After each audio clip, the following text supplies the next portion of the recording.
Mapagpalang araw po sa inyong lahat. Ngayon po ay araw ng Martes, ika-17 ng Pebrero. Pakinggan po natin ngayon ang mabuting balita ng Panginoon. Pagbasa mula sa sulat ni Apostol Santiago. Mapalad ang taong nananatiling tapat sa kabila ng mga pagsubok, sapagkat matapos siyang subukin, tatanggap siya ng putong. Ito'y ang buhay na ipinangako ng Panginoon sa mga umibig sa Kanya. Huwag sabihin ni naman kapag siya'y dumaranas ng pagsubok na tinutukso siya ng Diyos. Sapagkat ang Diyos ay hindi matutukso ng masama at hindi naman niya tinutukso ang sinuman. Natutokso ang tao kapag siya'y naakit at napatangay sa sariling pita. Kapag ang pita ay tumubo at nag-ugat, nagbubunga ito ng pagkakasala. Kapag lumala ang kasalanan, ito'y nagbubunga ng kamatayan. Huwag kayong padaya, mga kapatid kong minamahal. Bawat kaloob na mabuti at ganap ay buhat sa langit mula sa Ama na lumikha ng mga tanglaw sa langit. Hindi niya tayo iniiwan o binabayaan man sa dilim.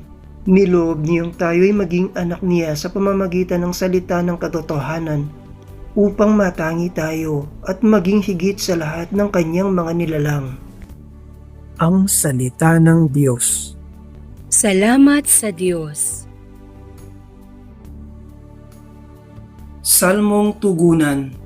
Mapalad ang tumatanggap ng aral ng poong tapat. Mapalad ang mga taong tumatanggap ng pangaral. Silang sa iyo'y tumatanggap ng turo sa utusan, pagkat sila'y magdaranas ng saglit na ginhawa, hanggang yawong masasamay mahulog sa hukay nila. Mapalad ang tumatanggap ng aral ng poong tapat. Ang lingkod ng Panginooy hindi niya iiwanan, yawong mga hirang niya'y hindi niya tatalikdan. Mababalik sa matuwid ang ganap na katarungan. Diwang nito ang susundin ng tapat ang pamumuhay. Mapalad ang tumatanggap ng aral ng poong tapat.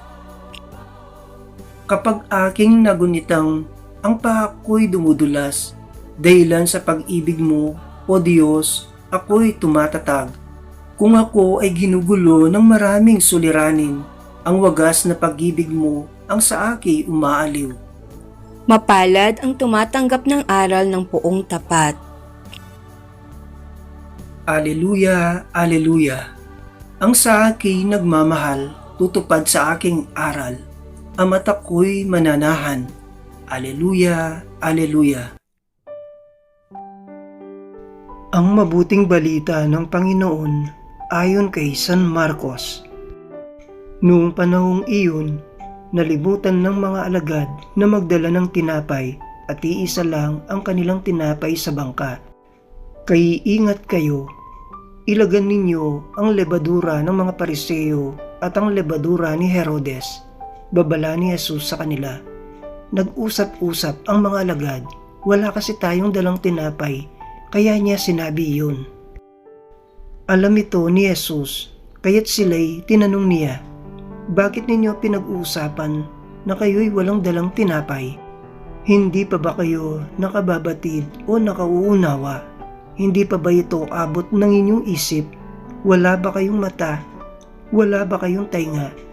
Nakalimutan na ba ninyo ng paghati-hatiin ko ang 5 tinapay para sa 5,000? Ilang bakol ang napuno ninyo sa mga lumabis na tinapay? 12 po, tugon nila. At nang paghati-hatiin ko ang 7 tinapay para sa 4,000, ilang bakol na malalaki ang napuno ninyo? Tanong niya. 7 bakol po, tugon nila. At hindi pa rin ninyo nauunawaan, wika niya. Ang mabuting balita ng Panginoon. Pinupuri ka namin, Panginoong Hesukristo.